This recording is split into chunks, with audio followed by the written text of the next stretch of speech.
सीखा कि जिस प्रकार आपको डेली खाना चाहिए शरीर को बनाए रखने के लिए, पानी चाहिए और शरीर को साफ सुथरा रखने के लिए चीजें चाहिए, तो इसी तरह से सामाजिक उसमें, अपने राजनीतिक उसमें, अपनी व्यवस्था में अपनी उपस्थिति दर्ज कराने के लिए इस तरह के प्रोग्राम होते रहने चाहिए।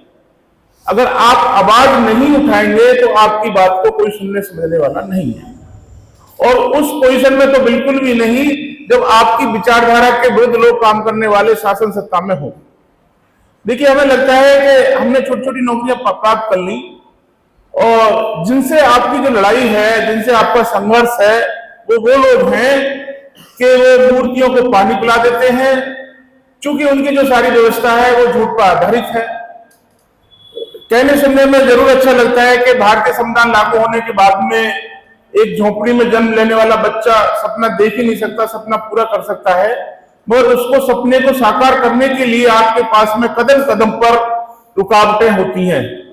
आपको हर कदम पे एक बड़ी शक्तिशाली मुसीबत का सामना करना पड़ता है, क्योंकि जब हम किसी दौड़ में, किसी संघर्ष में होते हैं तो एक आदमी छल कपट को लिए हुए बैठा है और एक आदमी उसके पास एक जो जरूरी चीजें हैं वो भी नहीं है, तो उसके लिए बड़ा ही मुश्किल हो जाता है। देखिए, मैं एक ही बात को लेकर हम लोग चल रहे हैं और उसी पे हमारा फोकस रहेगा। पिछले, मैं समझता हूं 1966 के बाद में हमारा जो है दिल्ली हाईकोर्ट बना। दिल्ली की बात करते हैं क्योंकि हम लोग दिल्ली में बैठे हुए हैं। आज तक एडवोकेट से सिर्फ और सिर्फ श्री जस्टिस सुरेश कैथ साहब बने, उसके बाद में कोई दूसरा अपॉइंटमेंट नहीं हुआ। पिछले 2 साल से हम लोग लगातार हाई कोर्ट में, सुप्रीम कोर्ट में बराबर प्रेजेंटेशन दे रहे हैं, मेमोरेंडम दे रहे हैं कि भाई हमारे लोगों के लिए जो भी आप कठिन से कठिन परीक्षा लागू कर सकते हैं, कोई भी कठिन से कठिन हम हमारी एग्जाम ले लीजिएगा, हम उसमें उस प्रोसेस को पूरा करने के लिए तैयार हैं, उस एग्जाम को फेस करने के लिए तैयार हैं, मगर हमारे लोगों को हाई कोर्ट और सुप्रीम कोर्ट में जो अपॉइंट कीजिए और उनका जो है कॉलेजियम के माध्यम से नाम दीजिए। कॉलेजियम निश्चित रूप से एक तरह से जो एक आम आदमी का जो राइट है, जज बनने का जो राइट है, उसको छीन रहा है।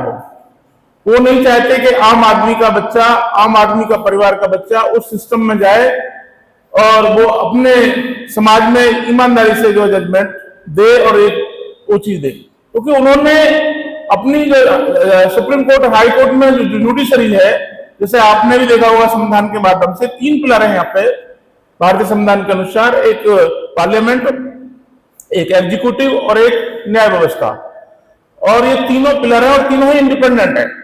जब आप प्रैक्टिकली देखेंगे तो कहीं ना कहीं सारे के सारे, विशेषकर हमारी जुडिशरी जो है, वो कहीं ना कहीं अपने उससे जो प्रभावित है, और उनको कहीं ना कहीं दिमाग में रहता है कि भाई मैं रिटायरमेंट के बाद में जो सत्ता है, सत्ता में बैठे हुए लोग हैं, उनको कोई राज्यसभा बना दे, कोई लोकसभा विधानसभा में टिकट दे दे, तो वो लालच के बसीभूत होकर वो कहीं ना कहीं उससे इन्फ्लुएंस रहते हैं।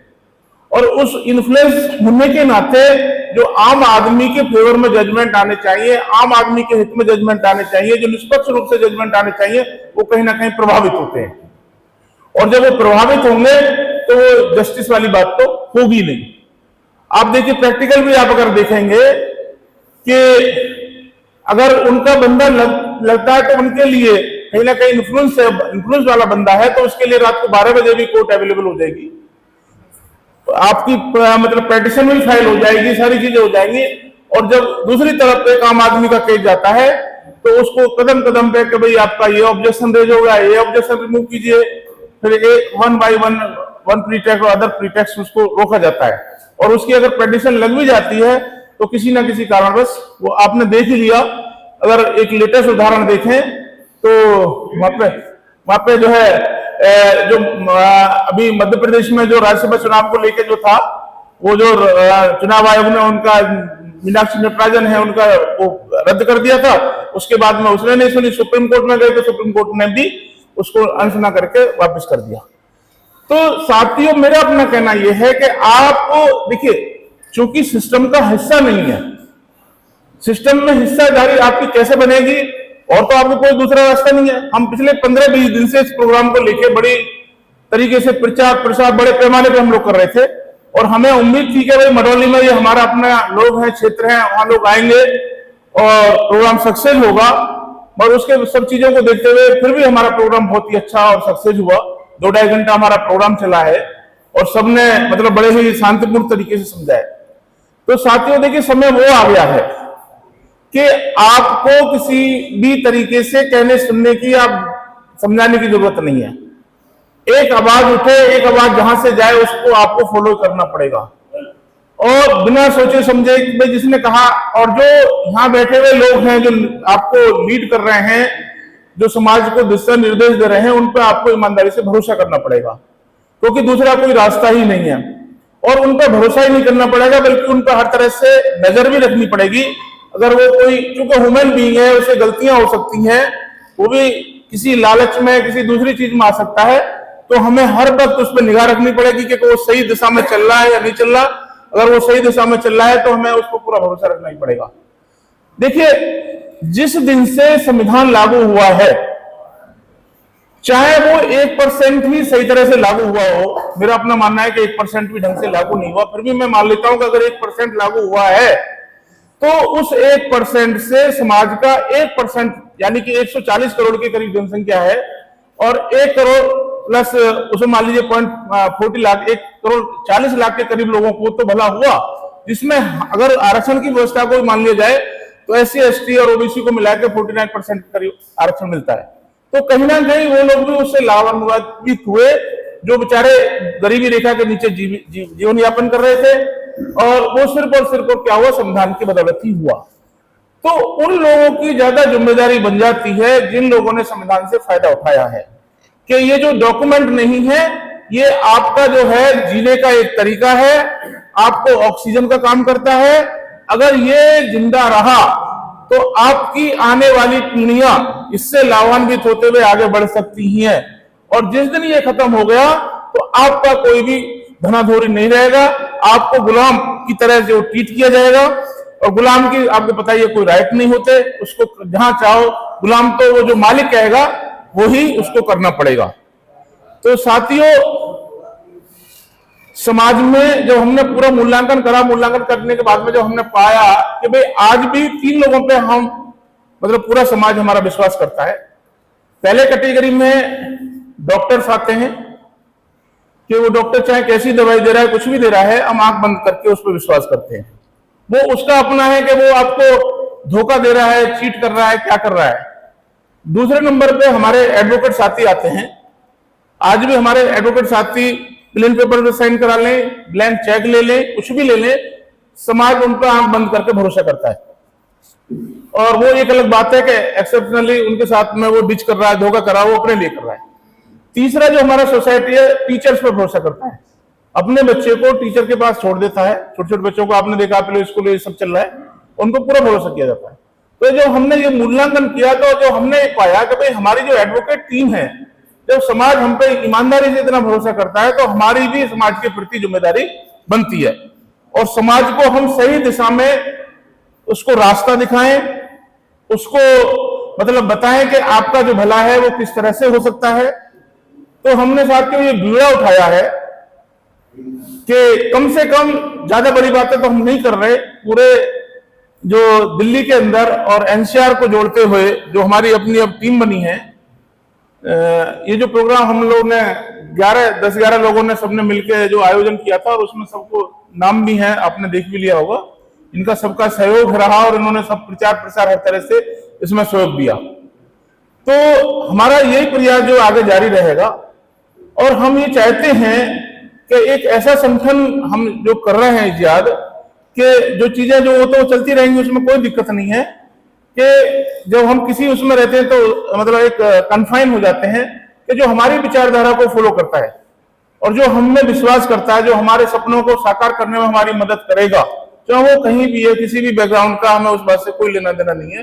जो हमारा साथ दे रहा है, जो हमारे सपनों को साकार करने में हमारी मदद करेगा, हम उन लोगों को आगे लेके, आगे बढ़ के हमें आगे बढ़ाना है। बढ़ाना ही नहीं है, जो संवैधानिक व्यवस्थाएं हैं उसमें अपनी एंट्री को सुनिश्चित करने के बाद, क्योंकि जब तक उस व्यवस्था में आपकी एंट्री सुनिश्चित नहीं होगी, आप तब तक कहीं कुछ नहीं करने वाले। और देखिए, जब आप कुछ करेंगे तो कुछ ना कुछ होगा जरूर। पानी कितना ही भी शांत हो, अगर पानी में आपने एक कंकड़ मार दिया तो पानी में हलचल जरूर पैदा होगी। निश्चित रूप से ये प्रोग्राम आज हमारा हुआ है, पिछले 15-20 दिन से पूरी दिल्ली के अंदर प्रचार चल रहा है हाई कोर्ट सुप्रीम कोर्ट के जजेस के माध्यम से। क्योंकि मैं तो, आप देखते हैं, अगर जो मुझसे जुड़े हुए लोग हैं, मैं डेली लिखता हूं, कुछ ना कुछ कॉलिज्म पे लेकर लिखता हूं, और कॉलिज्म पे ही बात करते हुए मैं अपनी बात को समाप्त करने की कोशिश करूंगा। देखिए साथी, ये किस तरह से यहाँ मतलब दूरदर्शा है। हमारे दिल्ली हाई कोर्ट की आप बात करें, सैंक्शन पोस्ट 60 है, जो हमारे सारे साथी हैं वो सब जानते होंगे। जजों की 60 पोस्ट जो है सैंक्शन है, रिकमेंडेड है, और हम काम कितने कर रहे हैं? 44 जजेस काम कर रहे हैं।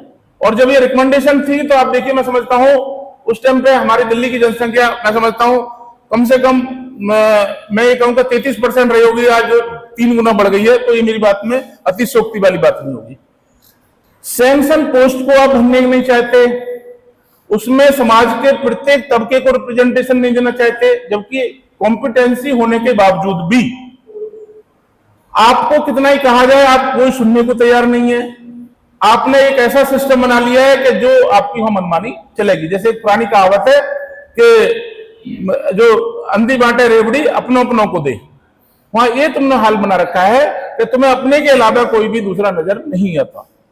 अभी देखिए 7 नाम जो है रिकमेंड करके गए, उसमें schedule caste, SC ST OBC का कोई भी जज उसमें अपॉइंट नहीं भेजा गया।